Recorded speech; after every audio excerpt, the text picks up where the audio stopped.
Hello, good morning everyone. Allow us to introduce ourselves. My name is Fani Sumangunsong. My name is Yosidik Wicaksoyo Muslim. My name is Amalia Putri.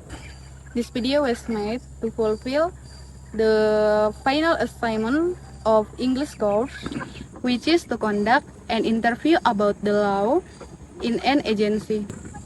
We choose to conduct an interview at Lantamal 13 Tarakan because it discusses problems in the border area. Of course, it is very interesting. Lantamal 13 Tarakan is located on Sengingitan Street, Mamburungan Village, Sub-District East Tarakan, Tarakan City. TNI Base Tarakan was established in 1968, then changed its status to TNI Main Base 13 based on Commander Regulation Number 12 of 2015, date June 9, 2015.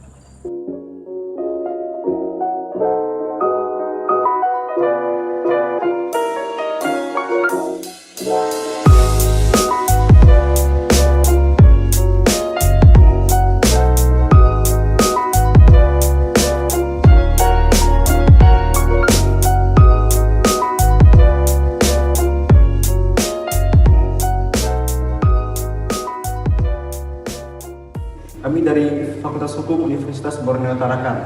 Di sini kami bertujuan untuk melakukan wawancara terkait penegakan hukum, di mana narasumbernya yaitu Saya, Letkol Laut Khusus Purnawira Sandi SH, selaku Kepala Dinas Hukum di Pangkalan Utama TNI Angkatan Laut 13 Tarakan.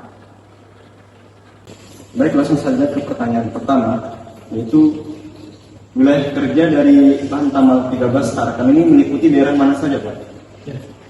Terima kasih kepada rekan-rekan dari Fakultas Hukum Universitas Borneo Tarakan.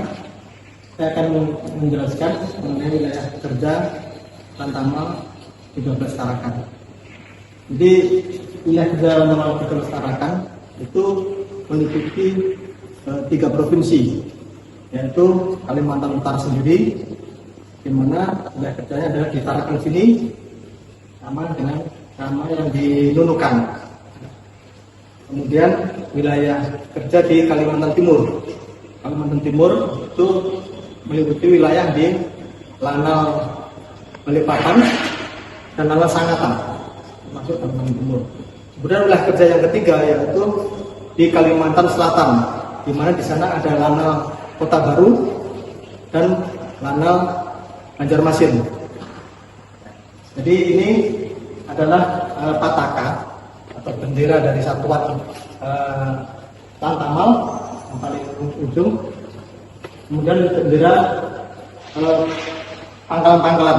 Ini Balikpapan, ya, wilayah kerjanya kemudian Banjarmasin, wilayah timur, wilayah selatan, kemudian Nunukan, ini wilayah utara, kemudian Kota Baru. Nah, Kota Baru ini wilayah selatan ya. Tadi ada Banjarmasin sama Kota Baru. Kemudian Sangatan. Baik, Pak, untuk pertanyaan selanjutnya yaitu terkait slogan dari TNI AL itu sendiri, yaitu Jales Viva Jaya Mahe. Apa ya maknanya kira-kira, Pak? Ya, baik. Jales Viva Jaya Mahe ini berasal dari bahasa Sanskerta ya. Jales yang artinya laut, Viva itu kalau di bahasa kita adalah, dan Jaya Mahe, Jaya artinya memang kejayaan, Mahe adalah justru. Jadi kalau diartikan dalam bahasa Indonesia adalah justru di laut kita jaya, atau kejayaan kita ada di laut. Maknanya adalah bahwa wilayah laut dan kekayaan yang terkandung di dalamnya itu merupakan masa depan bangsa kita untuk menuju kepada kejayaan. Berarti makna dari Jales Viva Jaya Mahe itu sendiri berarti justru di laut kita jaya, Pak. Ya. Baik, untuk pertanyaan selanjutnya, jadi peraturan apa saja yang dijadikan oleh dasar hukum TNI AL untuk melaksanakan tugasnya, Pak? Ya. Jadi untuk dasar hukum yang digunakan oleh TNI AL dalam melaksanakan tugas-tugasnya ini secara umum dibagi dua, ya, dasar hukum yang bersifat internasional maupun yang bersifat nasional. Untuk yang bersifat internasional ini ada diantaranya Kesehatan KU, ya, KO ini peraturan Belanda tahun 1939 yang sampai dengan saat ini masih digunakan sebagai kewenangan TNI AL sebagai penyidik. Kemudian ada UNCLOS, di mana ini aturan internasional bagi negara-negara yang meratifikasinya. UNCLOS ini terkait dengan di dalamnya juga ada pembagian rezim atau batasan-batasan jurisdiksi suatu negara, terutama negara kepulauan. Kemudian ada ZEE, ya, ZEE, zona ekonomi eksklusif, di mana di situ ada wilayah pembagian bagi TNI AL untuk melakukan kewenangannya baik sebagai penegak hukum maupun sebagai penegak kedaulatan. Untuk ZEE khususnya ini penegak hukum. Kemudian untuk aturan nasional sendiri ada cukup banyak ya terkait pelayaran, ya, Undang-Undang Nomor 17 Tahun 2008, kemudian perikanan, Undang-Undang Nomor 31 tahun 2004, di mana telah diubah dengan Undang-Undang Nomor 45 tahun 2009, kemudian undang-undang lainnya yang berlaku, diantaranya sebagai kewenangan TNI AL adalah Undang-Undang TNI sendiri, ya, terkait dengan pertahanan negara, dan Undang-Undang pertahanan negara. Ada pertahanan negara yang mengatur tentang kewenangan TNI AL sebagai penegak kedaulatan di wilayah perairan Indonesia. Baik, untuk pertanyaan selanjutnya Pak, tugas utama dari TNI AL itu apa saja Pak? Jadi saya akan menjelaskan tugas utama dari TNI Angkatan Laut. Ini diatur dalam Undang-Undang TNI Nomor 34 tahun 2004 tentang TNI. Khusus untuk Angkatan Laut diatur dalam pasal 9, di mana tugas pertama adalah melaksanakan tugas TNI Angkatan Laut bidang pertahanan, yaitu menjaga kedaulatan seluruh wilayah perairan di Indonesia. Kemudian yang kedua adalah tugas keamanan. Tugas keamanan ini berdasarkan peraturan yang bersifat internasional maupun nasional dalam hal penegakan hukum, baik di situ adanya ancaman kekerasan, ancaman navigasi maupun tindak pidana tertularnya di laut. Selanjutnya tugas dari TNI Angkatan Laut yang ketiga yaitu sebagai tugas diplomasi, bagaimana diamankan oleh kebiasaan internasional bahwa TNI Angkatan Laut ini secara internasional. Jadi nggak hanya TNI Angkatan Laut ya, Angkatan Laut secara internasional untuk mempunyai fungsi diplomasi. Kemudian tugas yang berikutnya, tugas keempat adalah melaksanakan pengembangan dan pembangunan kekuatan matra laut atau Angkatan Laut sendiri. Baik itu berupa pembangunan kekuatan alutsista, ya, alat utama sistem persenjataan maupun kekuatan pada personilnya. Itu tugas yang keempat. Kemudian tugas yang terakhir yaitu tugas kelima adalah tugas matra laut dalam hal pemberdayaan wilayah pertahanan laut. Baik Pak, kita lanjut ke pertanyaan selanjutnya, yaitu dalam melaksanakan tugas, apa saja permasalahan-permasalahan yang sering dihadapi oleh pihak TNI AL itu sendiri Pak? Ya. Permasalahan-permasalahan ini mungkin yang dimaksud adalah kerawanan atau adanya pelanggaran-pelanggaran ya. Untuk Angkatan Laut ini banyak. Cuma karena yang sering, ya, ini saya sebutkan beberapa. Tidak hanya di Tarakan saja, tapi di seluruh Indonesia ini yang masih sering muncul adalah dalam hal permasalahan illegal fishing. Illegal fishing itu ada pencurian ikan, artinya mencuri ikan, dia mengambil ikan di wilayah perairan Indonesia tanpa adanya izin, atau dia menangkap ikan tapi tidak sesuai dengan fishing groundnya, di mana yang seharusnya dia tangkap, atau dia menggunakan alat tangkap ikan yang dilarang atau alat bantu penangkapan ikan yang dilarang untuk fishing.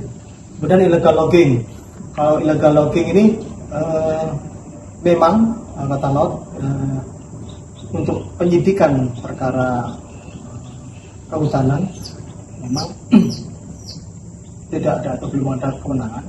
Namun kegiatan illegal logging ini sering dilakukan lewat laut.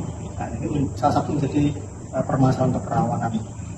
Berikutnya adalah illegal mining. Illegal mining ini adalah kalau bahasa umumnya adalah penyelundupan.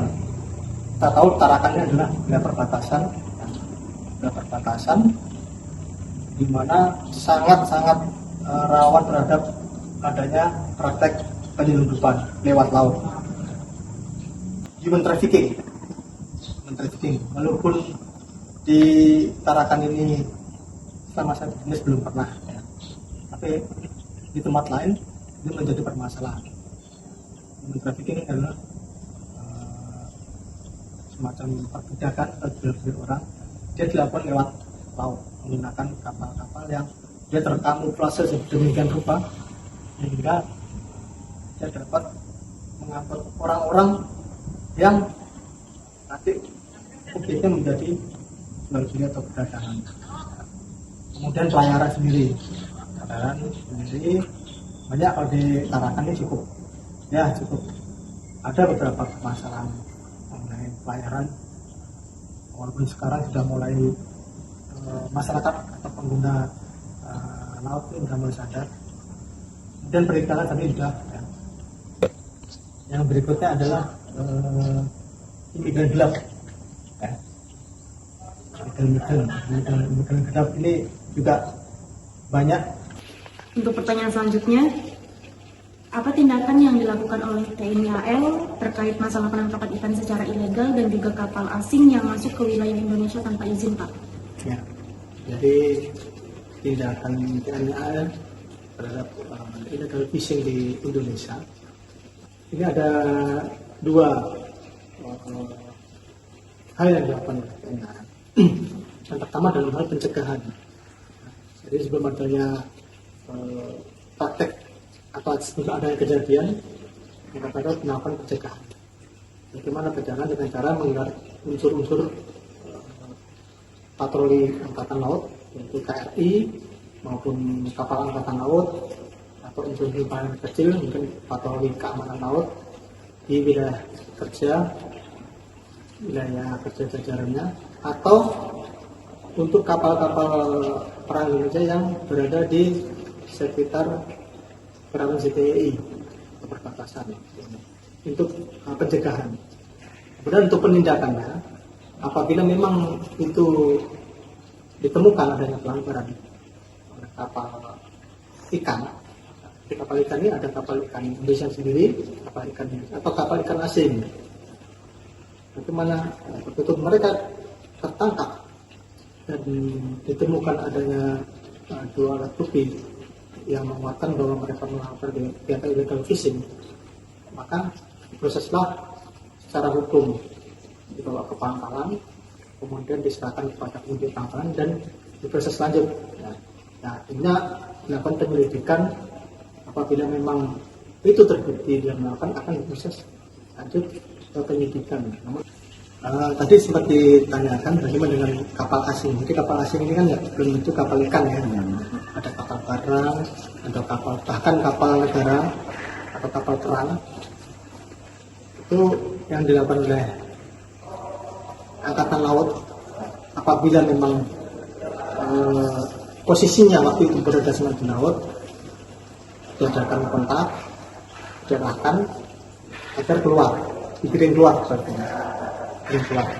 Keperluannya apa? Selama kapal itu tidak ada izin atau tidak ada trayek mengarah ke perairan Indonesia. Tapi kalau dia memang ada izin, dia memang tujuannya ke Indonesia, surat-suratan lengkap, kegiatan legal, tidak masalah. Namun sebaliknya kalau memang untuk kegiatan dia tanpa izin, tanpa pemberitahuan, dan ada dugaan dia telah melakukan kegiatan ilegal di perairan Indonesia, ya. Untuk kapal-kapal, kalau kapal negara tentunya dia akan kita polis agar keluar dari wilayah Indonesia. Tapi kalau memang sudah jauh masuk ke Indonesia dan ada dugaan dia melakukan pelanggaran ya kita proses. Demikian. Baik Pak, terima kasih banyak atas kesempatan Bapak telah meluangkan waktu dan juga memberikan kami informasi terkait penegakan hukum di wilayah laut, terutama oleh pihak TNI AL, di mana informasi tersebut sangat menambah wawasan kami sebagai mahasiswa. Terima kasih atas kunjungannya. Semoga bermanfaat, baik khususnya bagi para mahasiswa yang melakukan tugas kegiatan kuliahnya maupun bagi seluruh masyarakat yang ada khususnya di wilayah Tarakan. Demikian. Jal Siva Jaya Mari.